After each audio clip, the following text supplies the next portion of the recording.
And we're live. Hey, Facebook folks, welcome. We got Monday, Big Monday. We have Free for All Friday, Ruby Tuesday, Wednesday, something I forget. But we don't have a name for Thursday. We got to come up with a name for Thursday.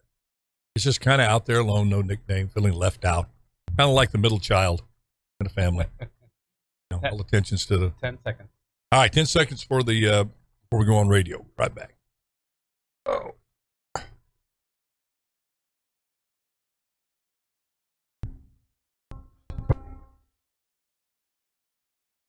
From NFL quarterback to Hollywood to the mayor's office. And now, behind the mic at KXEX, this is the Alan Autry Show. No retreat. And so, my fellow Americans, ask not what your country can do for you. Ask what you can do for your country. Mr. Gorbachev, tear down this wall. What the hell's going on out here? Everybody clapping out there. Nobody. That the only thing we have to fear is fear itself. Today, I consider myself the luckiest man on the face of the earth. I'm not fearing any man. Mine eyes have seen the glory of the coming of the Lord. So, 5 seconds left in the game. Do you believe in miracles? Yes! Unbelievable. Free at last! Free at last! Thank God! We are free at last!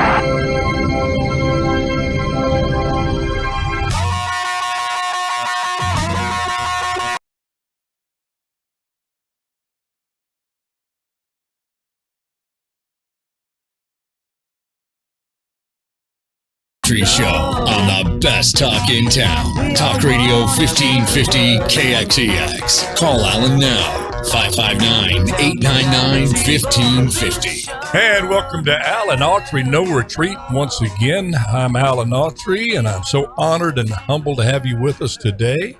And I know if you're like me, which God help you if you are some days, but we're all kind of the same in some ways.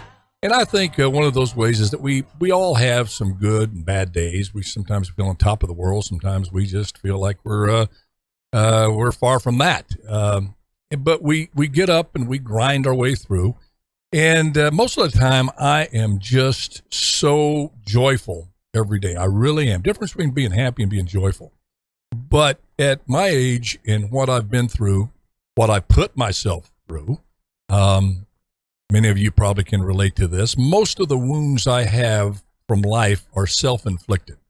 I've been a blessed man, raised in abject poverty, but by parents that just love me so much, and good friends, great teachers, great mentors.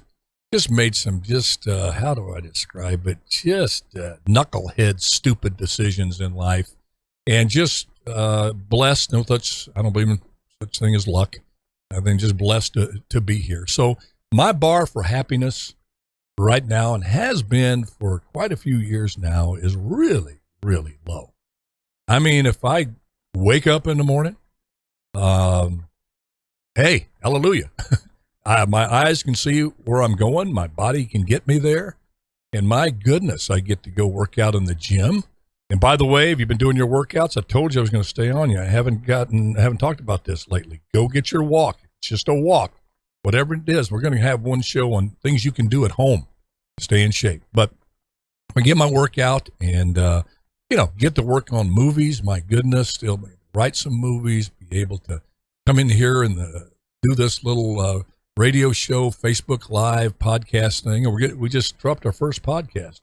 And I got to check. I think I used the right lingo. You do a show, but you drop a podcast, right? Yeah.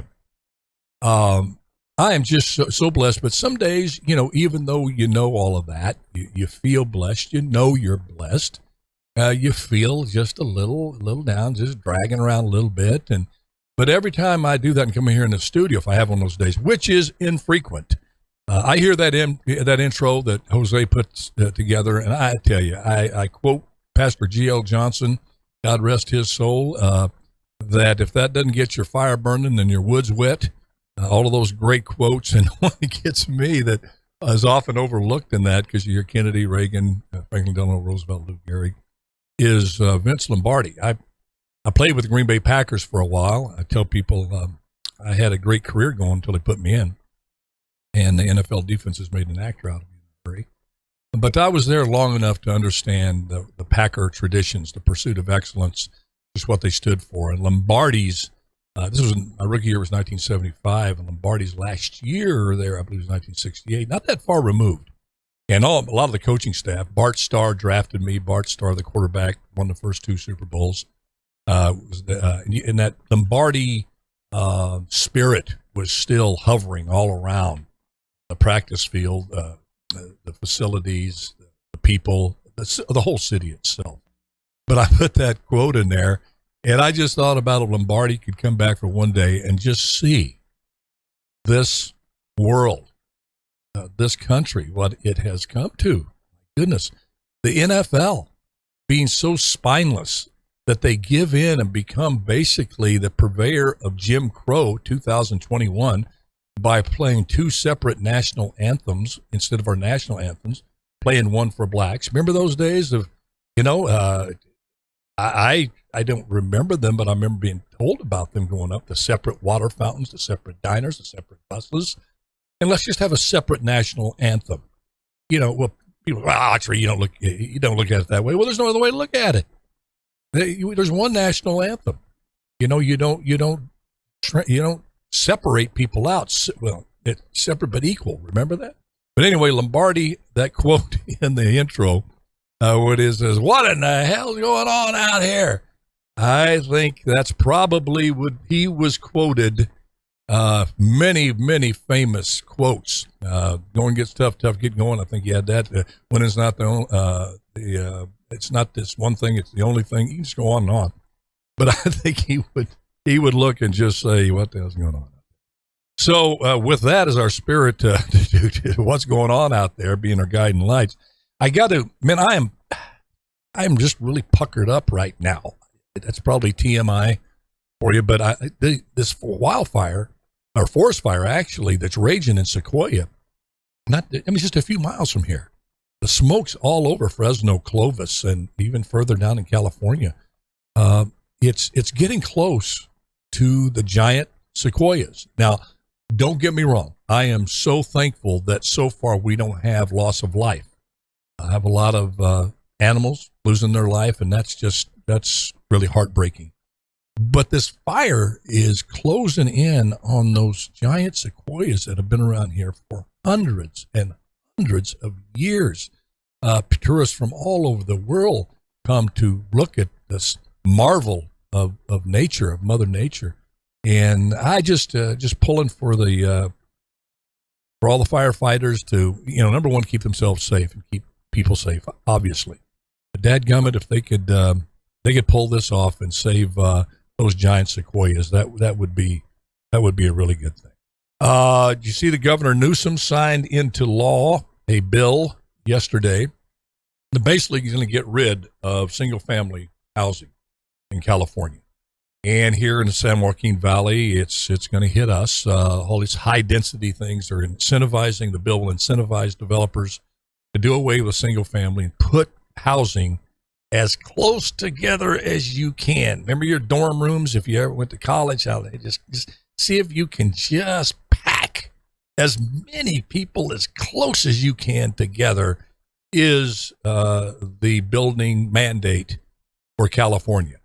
So is that good? Is that bad? Some people think it's great. I don't. I think you have, in order to have a healthy state, a healthy city, healthy community, you have to have a diversity of housing options, from apartment living, condo living, to single-family homes, small lots, big lots. And people said, well, affordability, Alan, about affordability. It's really not that complicated. These folks, anytime government gets involved, government comes, hey, we're going to help you. Boy, run for the hills. Government leaders, they like to put forth these programs that will, in as they advertise it, will create affordable housing. But you look at the components of it, and it does exactly the opposite. It has zero chance of being affordable to the average middle class and lower middle class income people in this state and in this country. What do I mean by that? Well, just one thing is called prevailing wage. Here in California, they passed these bills that they're going to spend all this money on quote unquote affordable housing for us po folks that live here. But when you put prevailing wage, that means that cost of building that house automatically makes that house only available because of the cost of building it to upper, middle, and higher class incomes. So right off the bat, you shut out with that one move. And then you have these set-aside funds for low housing. But it gets poisoned by all of the political special interest groups, and that's why you don't see affordable housing. You see them skyrocketing, the prices. It's very simple, and that's why I encourage folks to get yourself a book on basic economics. I think the best one written ever was by Thomas Sowell, and it's a very simple equation. If you want to see housing prices go down, simply build more houses. It's that. That's the equation, supply and demand. You build more houses. The more supply you have, the less it's going to cost. What you're seeing now is a lot of inflation, including housing, going up because the inventory of houses is very small now. They're not building because the cost of the products to build the home are going up all over the place. So you see developers kind of pulling back, yet the demand, the money out there that people have that want a house is enormous. And we're going to talk about that maybe later on this show, but definitely on a show very shortly on what that does. Do you really put a stimulus bill into action when it doesn't need stimulating? Because you get too much money in the supply, too much money chasing too few goods. That's when you get inflation, and that is a killer, especially for folks on fixed incomes. Prices go up, but your paycheck doesn't. Your Social Security check doesn't go up that much. It go up a little bit, but not as much of all your basic needs that you need, food, gas, your entertainment, everything goes up.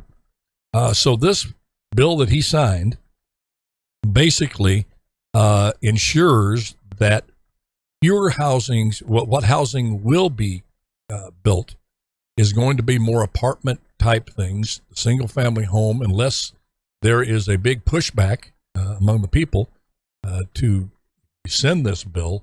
It'll take a few years for it to really kick in fully, but the landscape here in California is just going to get denser and all the things that come with it.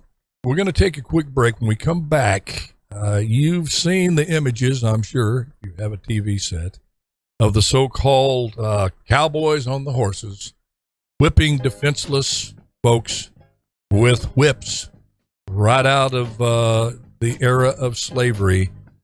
And, it's a situation where, you look at it and you say to yourself, do people have any shame? Is there any shame left? And I'm not talking about those law enforcement folks on the horses. We'll be right back.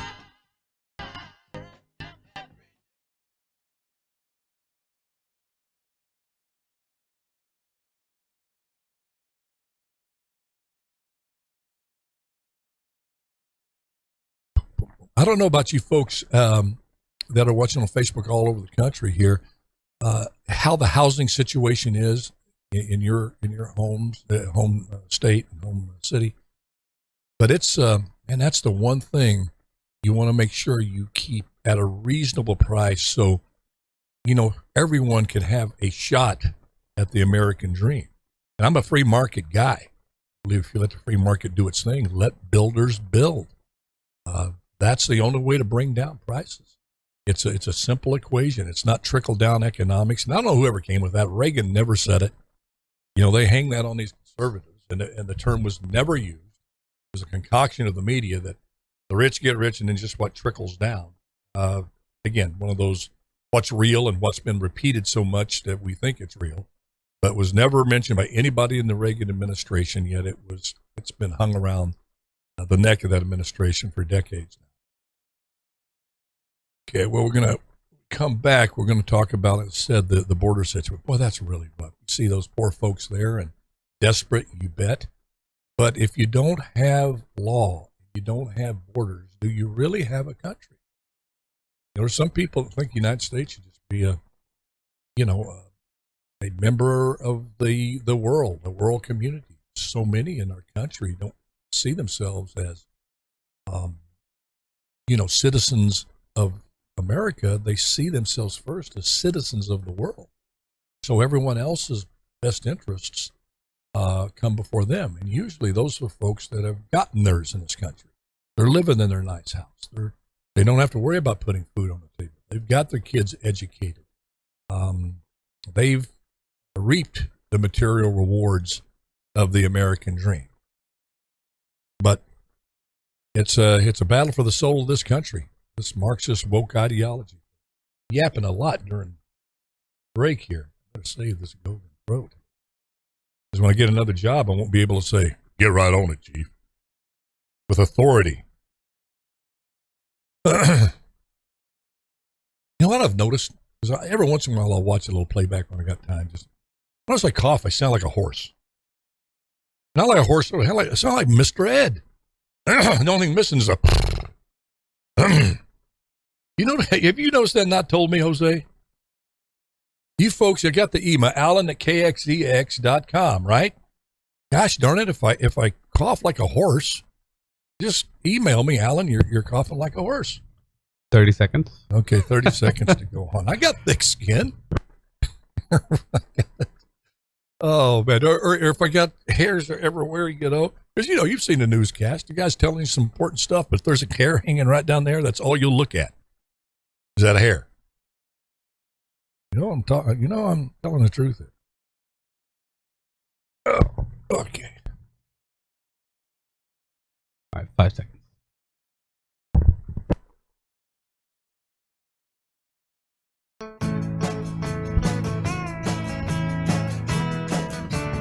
You're listening to the Alan Autry Show on the best talk in town. Talk Radio 1550 KXEX. Call Alan now, 559-899-1550. And welcome back to the show. Oh, you know that song, Cotton Goes Back Home? I am probably the only host of a radio show that's actually picked cotton. I picked cotton here as a little kid in San Joaquin Valley with my mother. She made me a little cotton sack about 5 feet long. I would go out there in the cotton field and we would pick cotton. And you went in and you weighed your cotton and you got paid right there. That was for the tax man coming here in the state of California. Then they did away. But yeah, the cash register there was really kind of neat. You weighed your cotton and gave you your money. And boy, I put that in there. I said, man, I'm going to save me up enough to get me some U.S. kids, some red ball jets, this money. And you go up on the cotton and on the trailer and you dump the cotton sack out, get back, go back out in the field and pick some more. And anyway, what does that have to do with anything? Absolutely nothing. But you just got to put up with me because it's my show and I get to say whatever I want to. And you can turn it off whenever you want to. Okay, let's get into the tough stuff. At the border, you've seen it. The so-called, if you believe that the border should be secure, you believe this thing is a disaster, a man-made disaster. If you really have had it up to here with the incompetence of the border policies that have been implemented, that is not only not good for the United States, but also very, very horrible and dangerous to the immigrants that make this trek all through South America. Get in the back of a truck of a coyote, the human trafficking, the rapes, the beatings, the murders that go on to get over here. If you care about that, this has got what's going on underneath that bridge in Del Rio, Texas, has got to get you worked up. But there's those who don't see that. That doesn't register. And in fact, you heard nothing from them as this human tragedy unfolded, month by month, as it grew and grew. These migrants coming at Joe Biden's behest, saying, "Come on over. We don't care who you are. Don't worry about the border laws. Blow the stop sign. Come on through because we're not giving tickets. Just come on through." Well, they did. And we've seen this humanitarian disaster unfold before our eyes. But people, especially on the left now, I'll call out the right. I will call out conservatives, and I'm going to call one out today. We get time that I've been waiting to do for quite some time. But, you folks on the left, you bear the responsibility. Man, you just shut up. You got more, silent than when I tell a joke. From people that are listening to my joke, just dead silence. But then you got your shot. Even though it was a reach, it was a spin, it was not much there. You went out there and tried to make the proverbial mountain out of a molehill, and there wasn't even a molehill there, with these law enforcement folks on a horse with their reins trying to keep people from crossing the border there. And we're gonna play a little game called What If in just a second here, and put yourself in the position of that guy on that horse. By the way, some of which were people of color. It wasn't white people on horses beating black people. It was some people of color as well. And you decide, there's my chance. I'm going to speak up now. Not about those horrific conditions that people are in and the people whose lives are lost making that trek, as we mentioned. But you got your moment to what? To criticize the United States of America, and again, draw reference to your belief, which I don't believe you believe, I just think you're making money at it, that we're a systemically racist country. And we got a soundbite there with a lady that, God bless her heart, she has made a veritable living. She got houses all over the place based on racism. She has monetized racism to give herself a very, very comfortable, cushy life, embraced, admired, worshipped in some circles of the Democratic Party. Let's play the soundbite of Maxine Waters and her take on what she saw at the board. Clark, and I want to thank Ms. Beatty for the leadership that they're providing on this issue. I'm pissed. I'm unhappy, and I'm not just unhappy with the cowboys who were running down Haitians and using their reins to whip them. I'm happy with the administration. We are following the Trump policy. He is the one that does not follow the Constitution and would not allow those seeking refuge to be able to petition to get into the country. What the hell are we doing here? What we witnessed takes us back hundreds of years. What we witnessed was worse than what we witnessed in slavery. Oh, boy. Cowboys with their reins. Go ahead. Again, whipping black people, Haitians, into the water where they're scrambling and falling down when all they're trying to do is escape from violence in their country. Okay. Yes. Wow. Jeez. My job is to kind of speak and analyze this, and for those who want to tune in and listen, and give me a call. The number's on the screen. You just feel free to call. Again, listening to her talk, I feel like the mosquito at a nudist colony. Where do I begin? Where do I begin to even respond to this? If this were a white woman who was comparing that incident on the border with the reins on the horse, saying it was worse than slavery, that white woman would be pilloried, and rightfully so. Rightfully so. You're going to equate this incident when you're trying to protect a border and by these folks, the law enforcement. Is there any empathy you have for these Border Patrol people that have been working 14, 15, 16-hour shifts? And it's all based on your assumption, Ms. Waters, that you've made a decision and gone very deep. You've filled in the blanks in the details. You see that individual who happens to be black, because we're going to play the what if. Okay? So what if that those individuals that, by the way, were making a run through the border. They were not under the bridge. They were making a run around it to get into the country, which in a moment I'm going to explain why that sends up a red flag with me. Males, you didn't see women out there with babies doing that. You saw pretty fit-looking men making a run for it. So what if? We have to play the what if. We don't know who these people are. That's the thing. We don't know their backgrounds. So everybody in their own wisdom, in their own intellectual superiority, are going to make certain judgments about who they are, where they came from, the quality of person they are, and their character, based on absolutely nothing. So let's look. There's two what ifs here.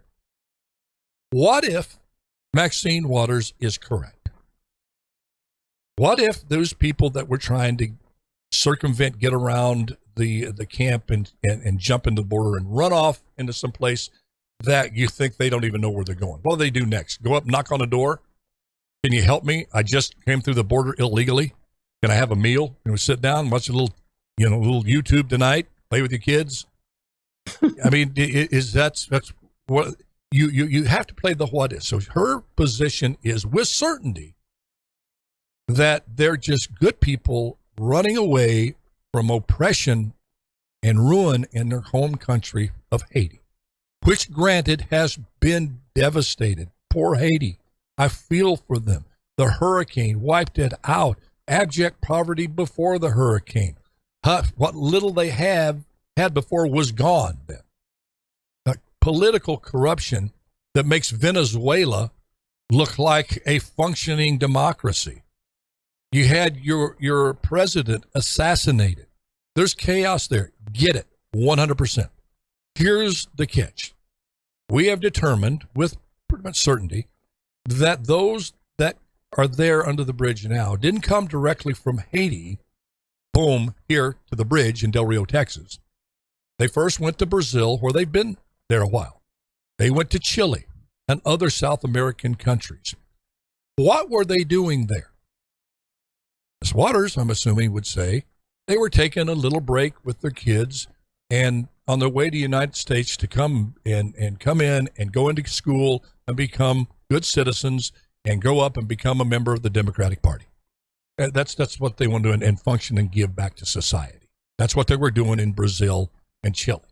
That's her assumption that you can intimate from her comments you just heard, or a reasonable facsimile thereof. Okay? Very, very bright, optimistic view of who these people are. Okay? But here's the other what if. What if in Brazil they didn't hang out with the best of people? They didn't, because we're talking, like you said, I got to go back. Like I said, these were men, pretty good in shape, making a run into the United States. Maybe they knew that someone was there waiting for them. They got through. They had to get there. Maybe they were threatened. You need to get through there and get to point A, because we're going to have our people there to pick you up to take you to point B. What if in Brazil, which, by the way, a lot of people don't know, do you know Brazil just surpassed the United States in cocaine consumption? That's not easy to do. And we got Stephen Cloud on the lines here, Stephen. Alan, what a pleasure. Okay, we got Stephen popped in here. I'll finish and I want to get Stephen's and your thoughts on this. But what if? So we got the two what ifs to consider. What if they're just Boy Scouts waiting to happen?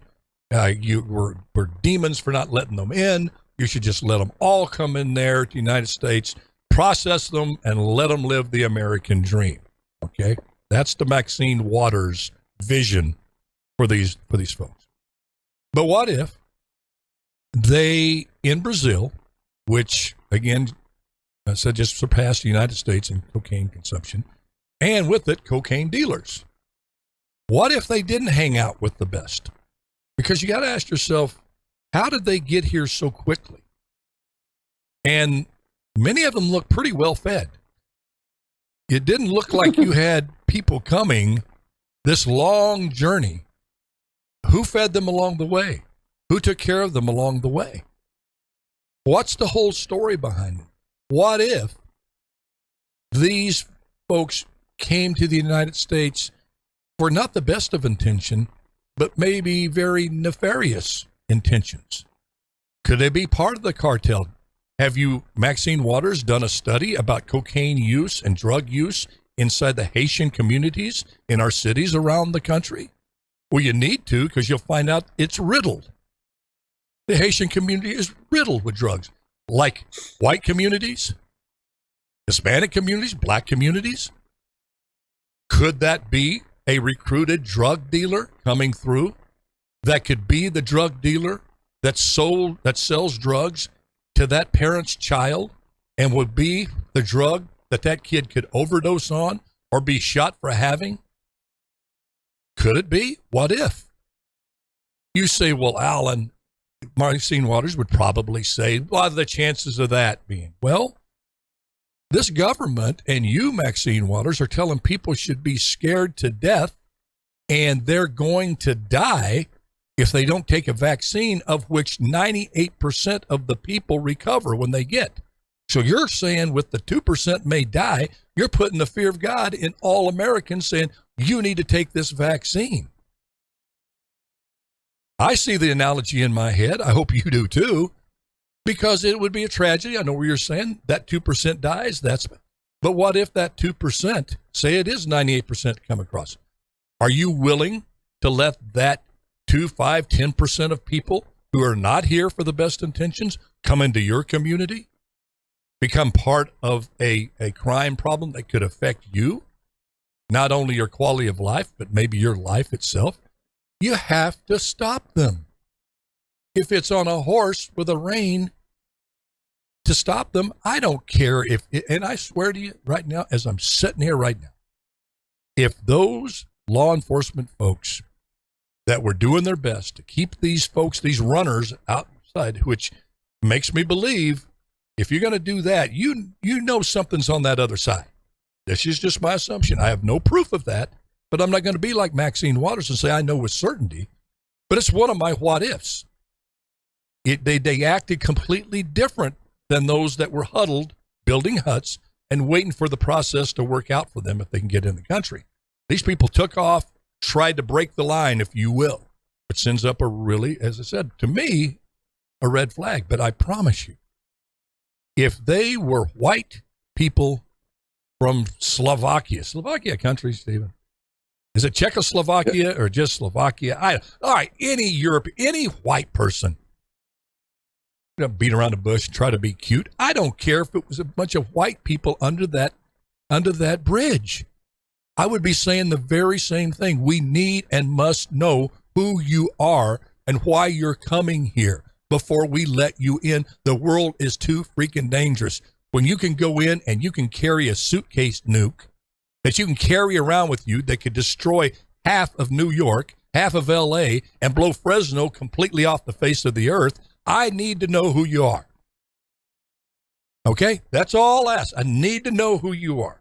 You got to do your due diligence. So those guys, the image, if you think the optics, Stephen, okay, come in here. Save it, Steve. I need to take a sip. Alan, two things. One, thank you for having me on the Alan Autry Show. We are making the world a better place one day at a time. I love that quote. Did you? And Alan, you know what? I want the Alan Autry Show, Alan Autry and Stephen Cloud here to take credit for the Haitians being treated better now, because last time we had the show, which was Monday, you and I, we discussed how poorly they were being treated down there compared to other illegals, non-documented immigrants coming. They were being whipped and chased and put in airplanes. I never said that. Never said they were being whipped. Well, we talked about how they were being treated worse than other immigrants. Remember how we were saying how they were being flown back? Yeah. Well, I hope you're getting the point, because I said that's what should be happening to all of the immigrants, whether they are from Ecuador, Guatemala, Czechoslovakia, Poland. It didn't matter if you're here illegally and you can't tell us who you are. You're on the last train to Clarksville, baby. You get on the Marrakesh Express and you're back. I agree with you. So that's because I want to clarify 100%. that, because I was saying in comparison to what they should have done, why did they pick now to do that? I'm with you on that. But I agree with you on we need to know who they are. But Alan, you and we were calling out how these Haitians were being treated suspiciously worse than all the other groups of immigrants. And now I think we actually, here on the Alan Autry Show, put pressure. And we even brought up that maybe there was a racial component. I'm not going to go there. I do not think it's racial. I think the images, the optics, and Fox News started this. It got so out of hand. It got so crazy. There were so many condensed in one area that the woke left had to do something. And Biden had to do something. He had, then 400 agents suddenly came out of nowhere to go there to start processing them. So I think we started the movement. It's a wrong movement. I don't think it's a racial component at all. It's strictly a political reaction to something that now has gotten so out of control that the media can't spin it, the left can't spin it, the Biden administration can't spin it, and they're starting to do something. It just happens to be that it was the Haitians. If it would have been 15,000 Mexicans congregating under that bridge, 15,000 Polish people, it didn't matter. It wouldn't matter. They would have done the same thing. They would let them come in. Now, I doubt that with the Polish, it would have been they would have just said, hey, you need to really send them back. We know there's a racial element to this, but it's not certainly welcome white people. And that's when you racialize an issue that should not be racialized. It's, people think, Stephen, that back in the day at Ellis Island, when it was mostly Europeans coming over here, that there was no prejudice, that there was no bigotry there. Absolutely there was. This whole thing about eugenics, you know what eugenics are? The term eugenics? Well, eugenics is a scientific belief that certain racial groups are more adaptable and more smarter and have more intellect than others. It's what Hitler used, but it was alive and well in this country all the way up till about 1925, where they led by this Sanger who created this Planned Parenthood, was a devout eugenics follower who said that black people were just born genetically inferior. Well, that was also applied to Eastern Europeans. If you came from Poland, Czechoslovakia, they didn't want you here because they felt that they had embraced eugenics. I believe it was Woodrow Wilson or Calvin Coolidge was embraced it totally, this eugenics, that these Eastern Europeans were just not smart enough. Therefore, you should only let so many in, because it's going to pollute the whole country if you let these inferior white people out of Eastern Europe in here. So this whole thing about, the racial preferences is just so dangerous. Eugenics is something, and eugenics is, again, what critical race theory is based upon. That's what this Robin DiAngelo and this Kendi, with their books, say, that white people are genetically born racist. They just can't help themselves. And so, Alan, you've been leading the fight against critical race theory too, and you've been making such a strong stance. Obviously, anything that says that you're born evil. I mean, can you imagine? Oh my God! Can you imagine if white people were saying this about another race? What would be going on? Well, that did the eugenics prior to the 1865, and still some folks afterward. That was the deal. It was just accepted. Black people were inferior. That's the great stain, the great sin on this country, that was part of the fabric. That was real. I don't ever say that wasn't around. What I've said is that over the course of generations, the country became enlightened generation after generation after generation. And is there pockets of that left? Yes. But is it systemically in this country? Absolutely not. There's no way. We got caller Laura Fisher on the line. Let's go, Steve, see what Laura has to say. Right. Laura, are you there? Laura, have you fallen asleep yet? No, I'm wide awake watching an alligator outside my fence. Stephen, how can you be at two places at once? I don't know. Okay. No, she has children who got in my yard. Okay. That was a good one, Alan. I just got it. Oh, you're a little slow, aren't you, honey? Well, that wasn't a very good one to get. Laura, I'm sorry. Laura, what's on your mind? Go ahead. Okay, so I have a very good friend who is extremely knowledgeable about Haiti. I implore you to look him up. His name is Gary Monroe. He's a documentary photographer. I'm writing him down. He's worked in Haiti for 20 years, worked with the Haitian American community for 20 years. And I went to dinner with him last night because I wanted to pick his brain. And in regard to the racism comments that keep coming out, I asked Gary about it, and he started to laugh. And he said, well, I find it absolutely fascinating that the same people who put the two people who are primarily responsible for the crisis we have at the border, they put these people on a pedestal and worship them. And that's Bill and Hillary Clinton. Mm. Bill Clinton did probably the most racist thing of anybody to the Haitian people. Before he became president, he told them, because there was a coup, that he was going to give them a safe haven until when he became president, he would restore the democratically elected government of Haiti. Well, after he got inaugurated, what do you suppose happened? They all started coming here. He knew about what happened with Chrome detention camp. He is the one that issued the directive that no Haitians could be detained on American soil to get due process. He's the one that sent them to Guantanamo Bay. Mm-hmm. Well, for expulsion. Yeah. And in the time that they have been embedded in Haiti over the course of 30 years, do you know that they and their friends and their campaign donors have earned in excess of $3 billion in disaster aid? Mm-hmm. That is the definition of racism. Yeah. If you exploit a group of people for economic benefit, that's basically slavery. Well, that's what you're hitting on the big, the nail right on the head. I wish you have a better cliche for that, but you have hit the nail on the head. The fact of the matter is, and I know I get in trouble when I was mayor, I got in trouble saying this. There's a lot of friends in the business community. I get their position. It's just that I don't accept it. And there needs to be a weaning off of it. And what I'm talking about is this addiction to cheap labor. It's not just the cheap labor. It's literally, for example, when the 2010, I'm surprised they're not in prison for this. I'll send you the emails and what Gary has given me. It's despicable on a level that's beyond words. Yeah, I get 37 contractors that were hired by the State Department were all friends of Bill Clinton. They went in there and made $544 million in a year. Right.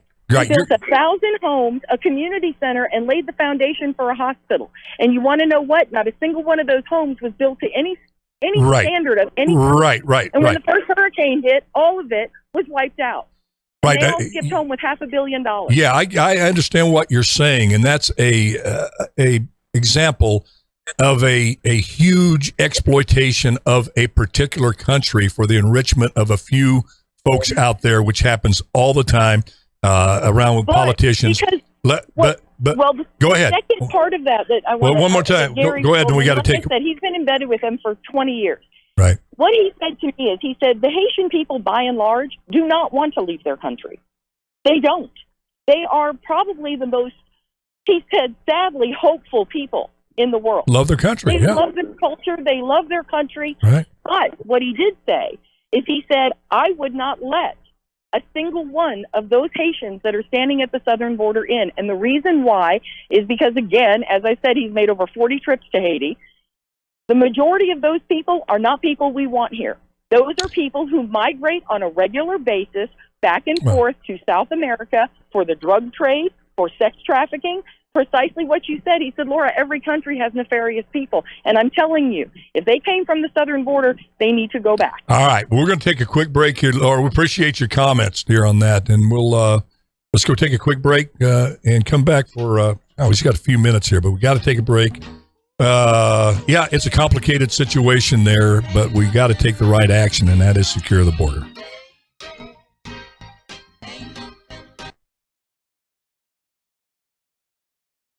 Alan, it's a great show so far. I was listening in. Well, you made it a better show by coming on board, brother. Alan loved your alligator joke. I can imagine you out there with those. You got to watch those alligators, man. It took me a second to figure it out. When I was doing this movie, Southern Comfort, we were out in the swamp in Shreveport, Louisiana, right next to Marshall, Texas, for 3 months. And if you see the movie, it's 9 National Guardsmen get lost in the swamp. We had to slop with the alligators. And we had this Cajun guide there that would, he knew where the gators were and where they weren't. And I remember asking him, I said, do you ever kind of miscalculate where the gators congregate? And he goes, oh, just one time I missed just one time. And I go, well, what happened? He goes, oh, you don't want to know about the time I missed. And I go, oh, thanks, dude.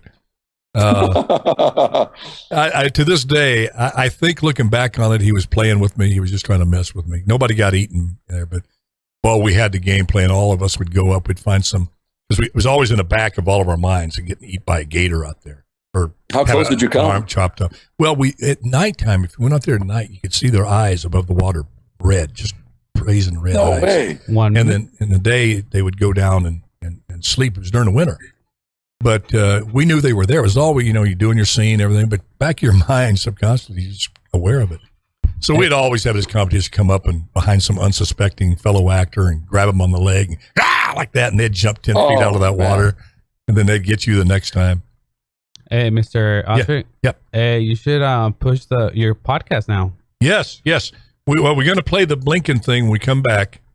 What Blinken? The meeting. The meeting. Oh, thing the meeting. And then we'll push the podcast and we'll end on that. We'll let Steve. Wait, there's an Alan Autry podcast now? It just dropped one yesterday. Yeah. Wow. Yeah. Woke up in the morning, dropped one, then went and dropped another one. 10 seconds. Is the show going to be related to it? All right, here we go. go. All right, are they 5 totally seconds. separate? All right. We're going back on air.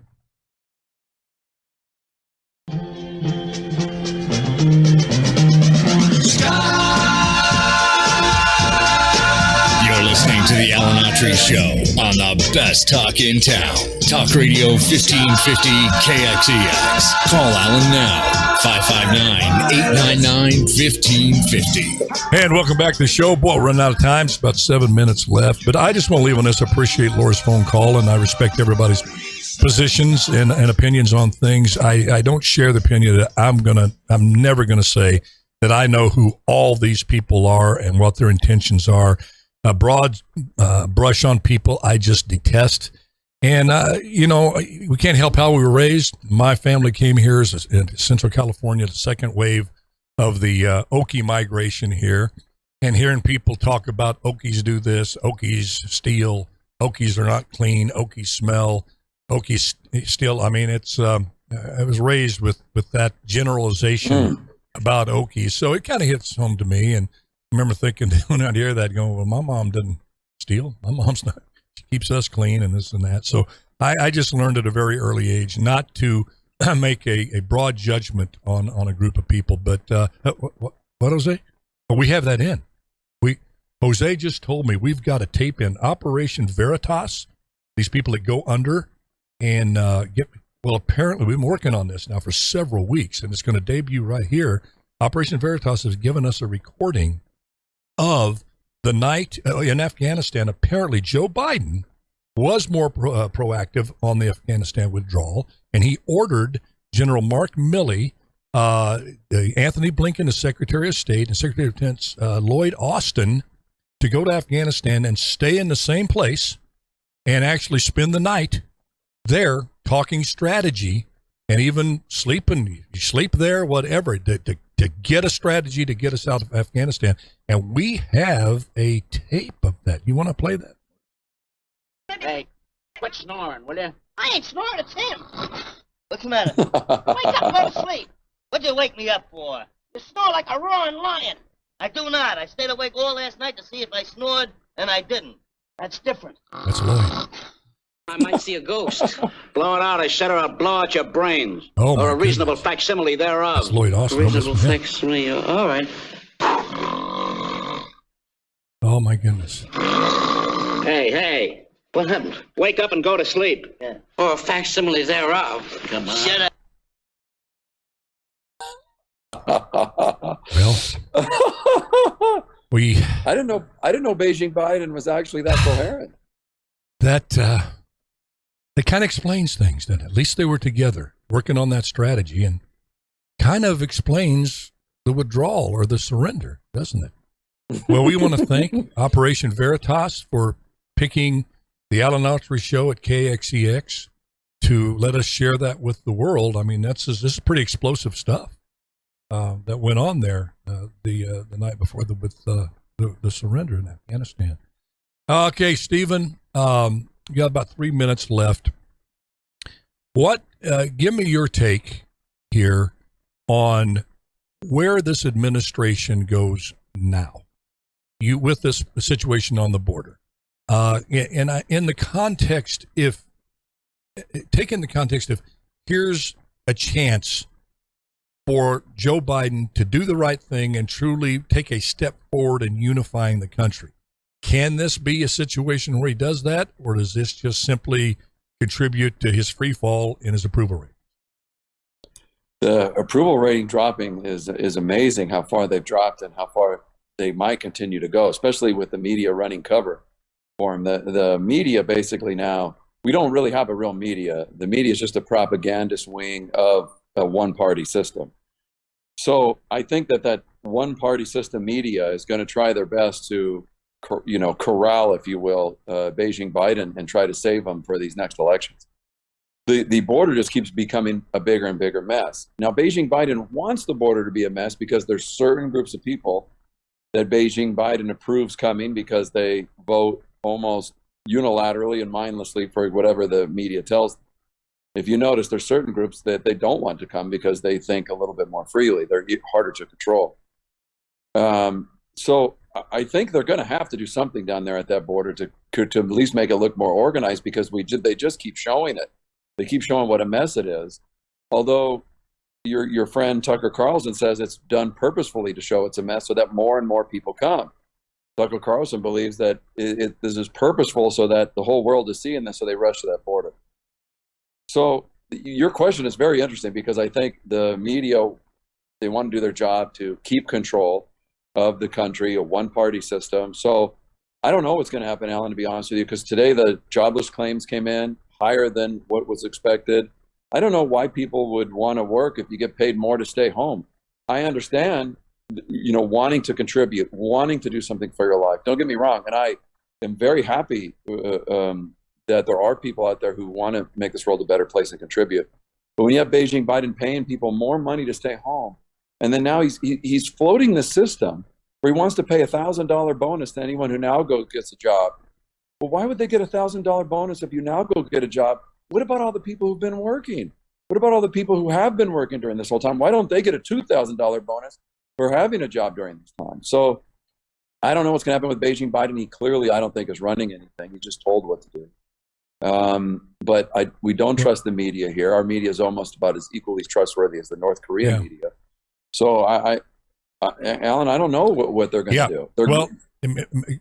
Campaigns in the history of this country, like it or not, when you have a lot of money, you have more money than your opponent, you can literally have a good chance of buying an election. Sometimes there's anomalies, and with Abraham Lincoln, his opponents had much more money than he did, but he managed to do it after losing 12 elections. But when you have the capability, I don't think we've ever seen a situation where a candidate, in this case Biden, has a chance to, and will use an opportunity to print as much money as he wants to buy it. Newsom was able to give $600 stimulus checks, and I can see that's why this so-called infrastructure bill is the biggest campaign contribution in the history of the country to get him reelected in 2024. Folks, we just have a few seconds. You hear Roy and Dale talking, that means we got to skedaddle. God bless you. I love you, Steve. Thanks for tuning in. And see you tomorrow. Thanks for having me. And see you tomorrow on Free for All Friday. Love y'all. Bye-bye now. Oh, Facebook folks, appreciate you. Oh, Lisa, I think I mentioned it on the air. I may not. I had so many notes there. But Lisa from Northern Colorado sent me a great email. in law enforcement out in Colorado. Just a wonderful email. I appreciate that very much. And like I said, I'm going to get that picture off to you. And all those out there, just email me at Alan at KALAN at KXEX Radio. And I do read them. It may take a little time because I got quite a few things going on here right now. And we got our new docuseries coming out November 21st. Really excited about that. So I'm really working hard on that. Stephen Cloud, get ready, buddy. I'm going to be hitting you up here. I know you want to see him back on the screen. But you'll see him as you've never seen him before in this thing, if I can corral him into doing it. But Alan, tell us about your podcast. Oh yeah. Jose, we collaborated here, and we're going to have a podcast available. The first one dropped yesterday. I think it was on. Jose, was it on Spotify or? Yeah, Spotify, and soon on podcast from Apple. Okay, but that's going to take a little bit. Facebook, Spotify, it's already on, and Facebook's hearing you right now. Yes. Right? Okay. Now, guys, is this a way also to hear the show? Is this going to be a lot of the show? At this point, but we'll also be dropping standalone. Jose and I are working that out. We're going to go to lunch on Monday, work this thing out to where we'll have the radio show and then standalone podcast drop from time to time, depending on the issues out there. Right? Did I say that right, Jose? Yes. They could just search the Alan Autry Show. Yeah, just search Alan Autry Show. And also, if you want to listen to the radio feed, is it possible for the Facebook folks to get that TuneIn app? Yes, just look up on Talk Radio 5050 KXEX. Okay, go on TuneIn and go KXEX 1550 radio. You get this app called TuneIn. You can listen to any radio station you want all over the country. And you could be at the gym or whatever listening to this, but you could also kind of turn on the Facebook and listen on the radio because you get to hear all the music that comes in on Facebook. And that music's important. By yeah, because copyright stuff, they can't play a whole lot of it on Facebook. And tomorrow, you want to Facebook, folks, you want to tune in because it could be my last day on Facebook because they have been accused. And I don't want to get ahead of myself here, but it comes from one of their own whom they hired from law enforcement background to watch Facebook and make sure nefarious characters don't get on Facebook, like Donald Trump, who they canceled. It's pretty shocking stuff of whom they have allowed Facebook, whom we're on right now, to continue. So if I get canceled after the show tomorrow, I hope you know why, and I hope you do something about it. You send emails. Alan, have you been notified that you might be canceled? Well, I don't see if I'm not. Now, I'm not trying to be mysterious, but just tune into the show tomorrow. Tell all your friends tune in, because if you haven't already seen it, it's very, very serious allegations, again, coming from inside Facebook, from people that they've hired to make sure you keep characters off Facebook, like cartel members, dictators trying to use Facebook to control the populace in their country. It's really serious stuff, and it's something that, because if I don't call it out, because to me that's a big story. Facebook, Twitter, Instagram, TikTok, all those just dominate the culture.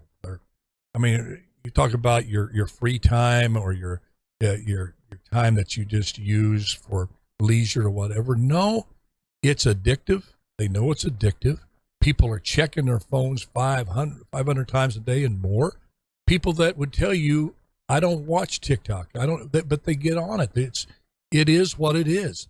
And anything of this magnitude that affects us so much, if I didn't talk about it because I was afraid I was going to lose Facebook, then I'm just not the guy I tell you that I am. And that means something to me. I can't be, and one thing they don't have on me that maybe they have on somebody else is nobody in this world can make me any poorer than I've already been. My dad topped out at $225 working an hour working the fields. My mom cleaned houses to make me.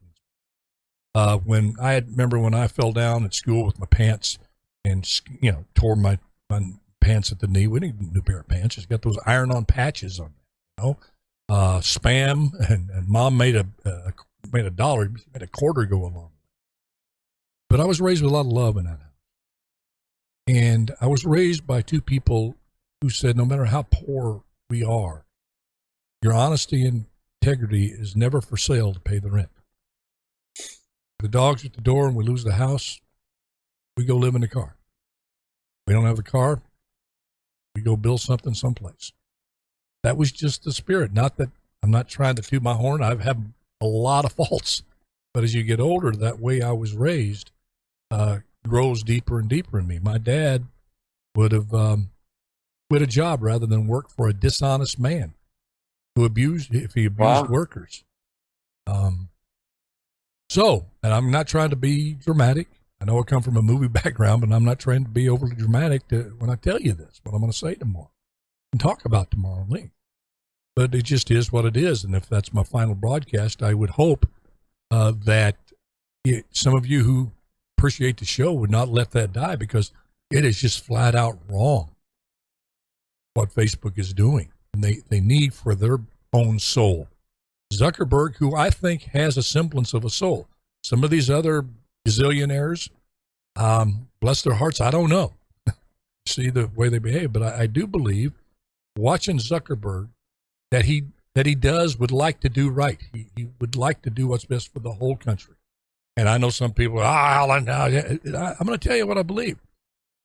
And so I'm hopeful that what I say won't get canceled, that it could be part, if it's phrased properly, and I will phrase it. I won't mince words. I will be judicious in how I say it, but I will say it firmly and clearly how I feel tomorrow about this situation. Because, and it won't be a one and done. It'll be something I'll touch on until it's fixed. You can't, as the Indians say, and I got a lot of Cherokee chalked on me, you don't speak with forked tongue. You don't cancel a president of the United States and let a dictator or a cartel organization use your platform to kill people. Simple as that. Right, Steve? I mean, it's simple as that.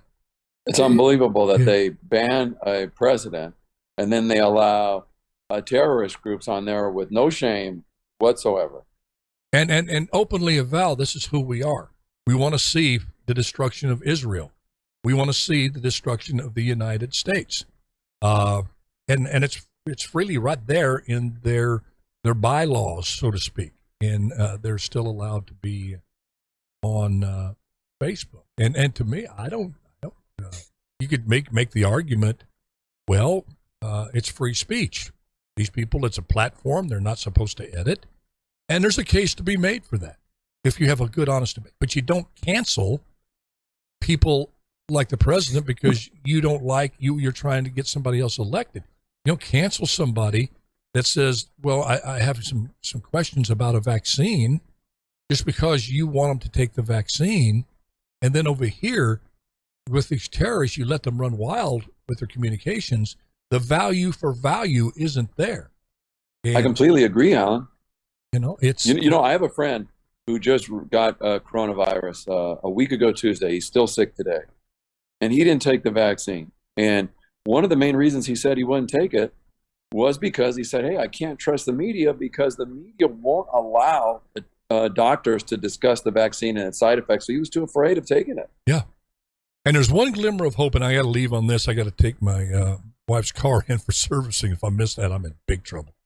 But something very interesting happened, and we can discuss it on the show tomorrow as well.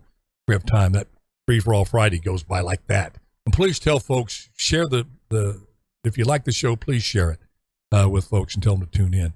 But the FDA, they came out and voted 16-3 against recommending the booster shot for everyone. They said, now, if you're over 65, we feel comfortable enough to say, okay, FDA approval for over 65. But we've heard a lot of testimony from very smart people. And you got to understand, these FDA advisors are not, like we said, Hunter Biden getting a job at Burisma, not knowing anything about oil. These are a group of advisors that are from the scientific community. They have in themselves are very smart people. in terms of disease and FDA and science and that sort of thing. So 16, only 3 said, give it to everybody. Now, what makes that so important is that Joe Biden, just a week earlier, was pushing booster shots for everybody before this FDA decision, and the FDA went against the president.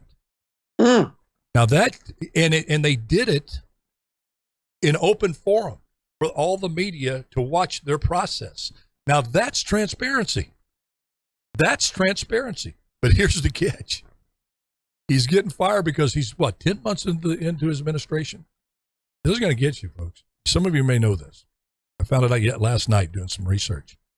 He has yet to name the head of the FDA. You have COVID running wild 10 months prior to that, a year and a half, and you have an acting interim FDA head in there right now. And he said, why is that important?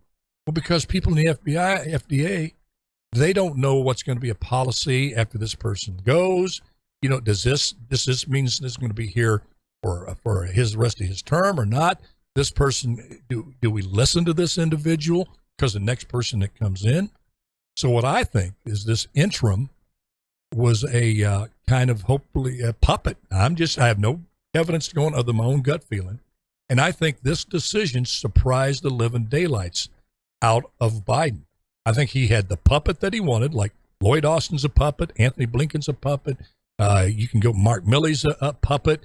Leandro Mayorkas, DHS, is a puppet. They're all puppets. Biden says how high or what flavor of ice cream you can eat, and they say, yes, sir. But I think this advisory body said, no. We're going to look at the evidence, and we're going to put the American people first. You have this interim FDA person. You have not even given us a leader, so we're going to lead. And we're not going to vote for this right now to say this booster shot is safe for everybody because we're not convinced that it is. So that's that like a little FDA deep state, FDA insurrection, if you will, that actually benefits the people. Anyway, that's my take on it. We've got a little overtime here. I got to get this car in. Oh, dang, I don't want to get a speeding ticket. Alan, Love if you you all. don't get that car in, I know, you know my wife. Start chasing you on horseback with the whip.